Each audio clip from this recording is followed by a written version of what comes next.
Bonjour, est-ce que vous pouvez nous donner des conseils pour éviter la gueule de bois le lendemain des réveillons? Faut pas boire.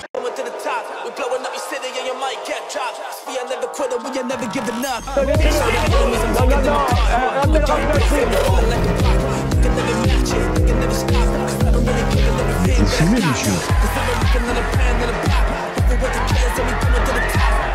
Le football, il lâche.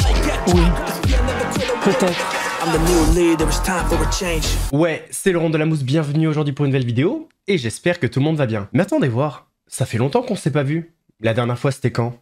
L'année dernière? Alors je vais commencer cette vidéo en vous souhaitant une très bonne année à toutes et à tous, de l'argent, de l'amour, mais surtout la santé. Il me semble que c'est le plus important, mais après tout, c'est vous qui choisissez vos priorités. Puis s'il y en a un ou une qui veut gagner au loto et me mettre bien, n'hésitez pas. Au programme du jour, on va parler d'un influenceur au cœur d'une arnaque immobilière, on va parler de la très belle action d'Arnold Schwarzenegger, du Conseil d'État qui a rejeté le recours de C8 et de bien d'autres sujets encore. Avant de partir pour cette nouvelle vidéo, c'est le moment de soutenir la chaîne et moi-même en mettant votre plus gros pouce bleu, votre meilleur commentaire. On n'oublie pas de s'abonner et d'activer la cloche pour pas rater les prochaines vidéos. On fait de même sur la chaîne principale, la chaîne Mousse. On se follow sur Insta, sur TikTok, sur Twitch, pour pas rater les lives du dimanche soir à 21h30. Et maintenant que tout ça est fait, on va chercher à boire, à manger, on se met à l'aise, et moi je m'occupe du reste. Vous avez été nombreuses et nombreux, sûrement à fêter le nouvel an hier soir, et certains d'entre vous ont peut-être un petit peu trop bu. Eh bien, ne vous inquiétez pas, j'ai les meilleurs conseils contre la gueule de bois. Et c'est des conseils qui datent de 1985. Est-ce que vous pouvez nous donner des conseils pour éviter la gueule de bois le lendemain des réveillons? J'ai répondu de manger de la soupe à l'oignon. Est-ce que vous avez un truc contre la gueule de bois le lendemain du nouvel an? Oui, je bois. De nouveau, le lendemain. Encore. Oui, toujours. Pendant combien de jours? Jusqu'à ce que ça disparaisse ou que j'oublie. Ok. En général, ça marche pas de toute façon. Ok, qu'est-ce que vous faites ce nouvel an? Rien, je bois. Il faut boire le lendemain matin une bonne camomille avec un citron pressé dedans. Oui. C'est efficace. Éviter de trop boire, je pense. Surtout ça, mais je pense que Nouvel An c'est une jour de fête, alors on peut se permettre ça une fois par an quand même. Et pas de truc de grand-mère? De grand-mère, non. Disons que si on se prend une cuite lavée au champagne ou quoi que ce soit, il faut se réveiller avec un verre de champagne. Je pense que c'est le meilleur. Est-ce que vous pouvez nous donner des conseils pour éviter la gueule de bois le lendemain du réveillon? C'est de pas boire. C'est le seul? Oui, c'est le seul. Il y a vraiment pas moyen de faire autrement? Pour moi, il n'y a pas moyen d'autrement. D'accord. Qu'est-ce que vous faites le soir du nouvel an? Je vais me coucher. Bonjour, est-ce que vous pouvez nous donner des conseils pour éviter la gueule de bois le lendemain des réveillons? Faut pas boire. L'épisode C8 Énergie 12 contre l'Arcom continue. Fin juillet, l'Arcom avait dévoilé une présélection dans laquelle C8 Énergie 12 ne figurait pas. Les chaînes avaient donc fait des recours en référé auprès du Conseil d'État, mais le Conseil d'État avait jugé ça irrecevable car prématuré. En effet, pour le Conseil d'État, cette liste de présélection n'est pas définitive, donc elle ne vaut ni attribution pour les chaînes qui y figurent, ni rejet définitif pour les chaînes qui n'y sont pas. Pour pouvoir faire un recours auprès du Conseil d'État, il faudra attendre donc la décision définitive. Le Conseil d'État a donc rejeté ce lundi 30 décembre les recours en référé des chaînes C8 et Énergie 12. Le Conseil d'État a estimé que la condition d'urgence nécessaire à un référé n'était pas remplie. Par contre, c'est pas encore fini puisque dans les prochaines semaines, l'affaire sera examinée sur le fond. Il reste donc une infime chance pour les chaînes C8 et Énergie 12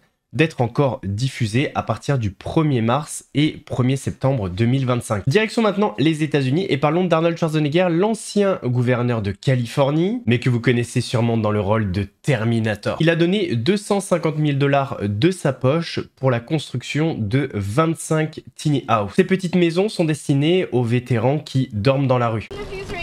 Arnold Schwarzenegger gets a tour of a series of tiny homes he bought for homeless veterans and their animals. He once lived in tents on the streets. The former governor delivering this gift just days before Christmas. That's got to feel so fulfilling, though, knowing that you're able to make this happen for them. I'm ecstatic. I'm really ecstatic. I'm so excited. To me, this is the greatest Christmas gift. Schwarzenegger donating 25 new units. This is what the tiny home looks like. You've got a bed, you've got space. This isn't occupied yet, but it's going to make life a lot easier for one of these vets. It's been a lifesaver for me.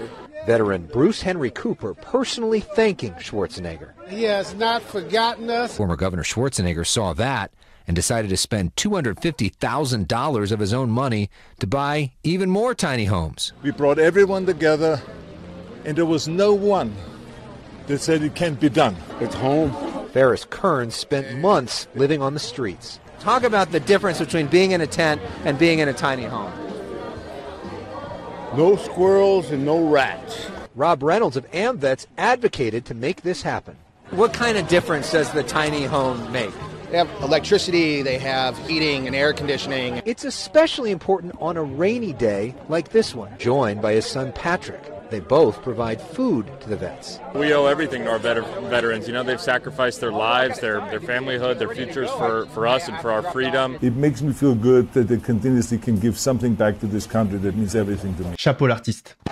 Dans le même thème, sachez qu'un streamer français va faire une très belle chose. Le streamer s'appelle Amine Mathuet et du 17 au 19 janvier, il va organiser un événement caritatif pour récolter des dons pour les victimes. Il y aura une dizaine de streamers mobilisés pour récolter un maximum d'argent pour le Congo, le Liban, le Soudan et la Palestine. Bravo à lui pour cet événement. Il y a pas mal de choses qui m'énervent dans la vie, mais notamment les gens qui font du bruit en mangeant. Et je suis tombé par hasard sur cette vidéo et vu que je l'ai vue, bah vous allez la voir aussi. Je préfère vous prévenir, éloignez un petit peu l'écran.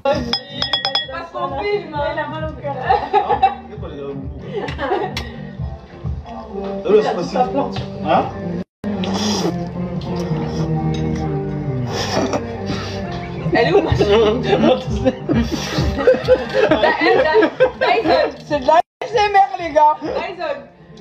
Tu prends. C'est laquelle la sauce qui est pas là? Elle est là, la non piquante, elle est là. Imagine, premier date, t'es face à elle comme ça et elle te fait ça.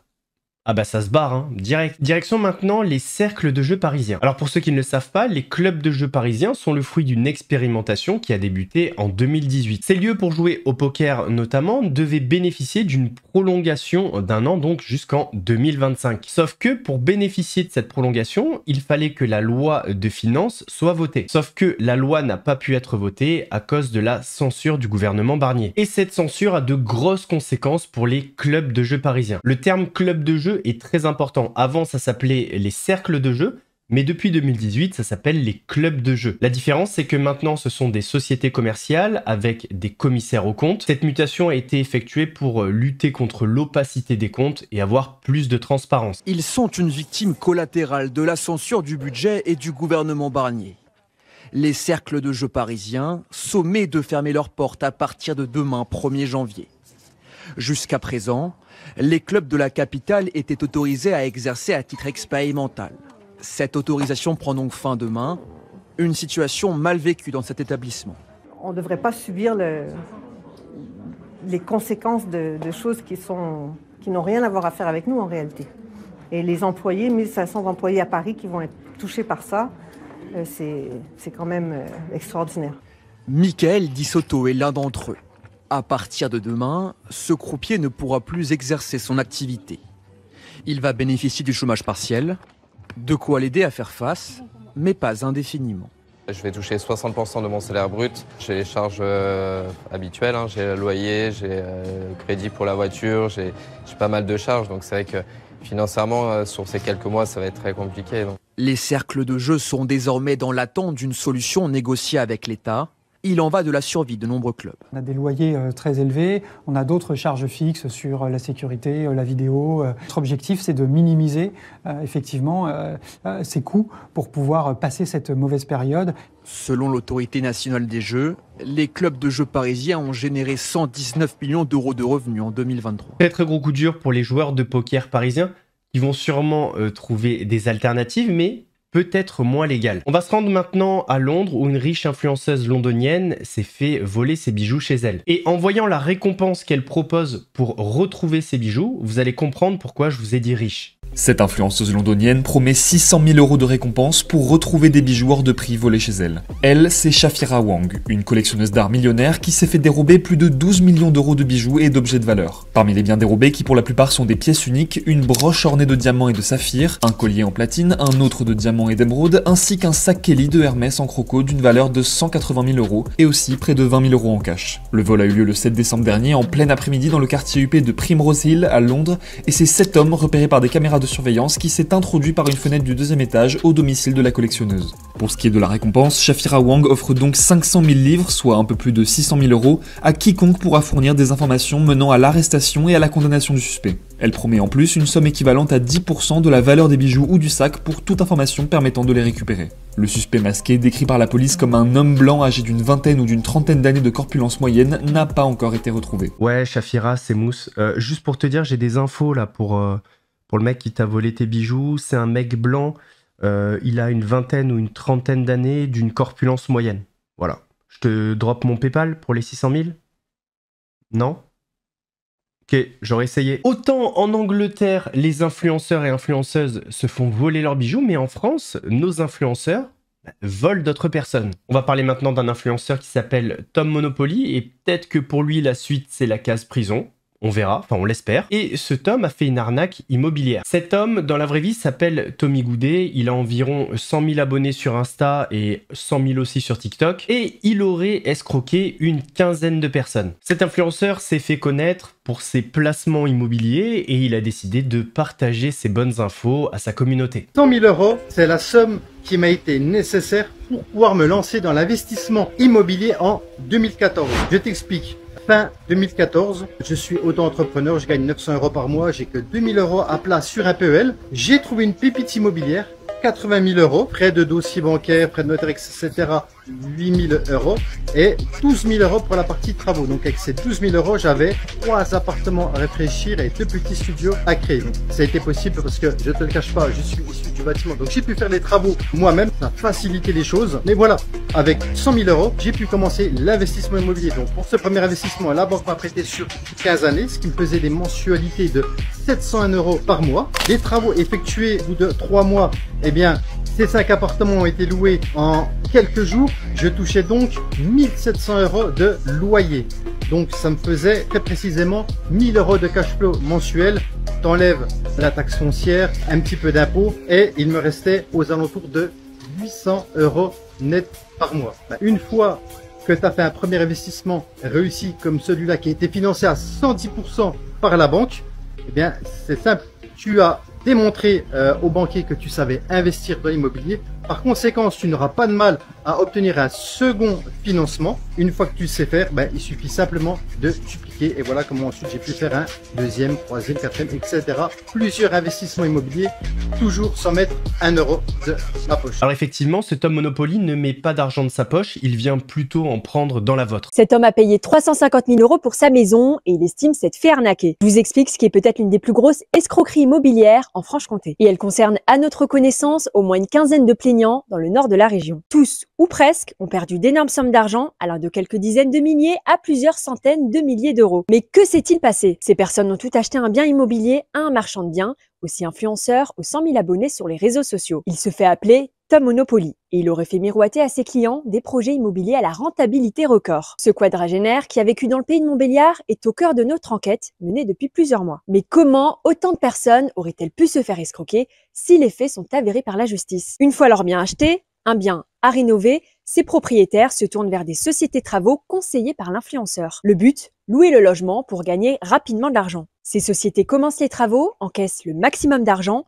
mais ne les finissent jamais. Aujourd'hui, certaines personnes sont totalement ruinées et ont peu de chances de revoir un jour leur argent. Certains ont dû quitter leur travail ou vendre des biens pour finir leurs travaux eux-mêmes. Après plusieurs plaintes déposées, une enquête a été ouverte par le parquet de Montbéliard. Nous avons contacté Tom Monopoly. Il conteste les faits et assure n'avoir jamais arrêté de suivre les dossiers de ses clients. Il rejette globalement la faute sur les sociétés de travaux qui auraient mal géré selon lui la hausse du coût des matériaux. Peut-être que cette affaire mérite une plus grosse vidéo sur la chaîne Mousse. N'hésitez pas à me dire votre avis en commentaire. On arrive messieurs dames à la fin de cette vidéo, j'espère qu'elle vous a plu. Si c'est le cas, votre plus gros pouce bleu, votre meilleur commentaire. On n'oublie pas de s'abonner et d'activer la cloche pour pas rater les prochaines vidéos. On fait de même sur la chaîne principale, la chaîne Mousse. On me rejoint sur Insta, TikTok, sur Twitch pour les lives du dimanche soir à 21 h 30. Nous, on se retrouve demain pour une nouvelle vidéo. En attendant, prenez soin de vous et très bonne année à vous. Laurent de la Mousse vous salue. Ouais, c'est mousse, très frais comme une mousse, léger comme le houmous, piquant comme un bimous, un gros lion te course, tu cries, t'as la fausse, j'arrive à la rescousse, regarde, ouais c'est mousse.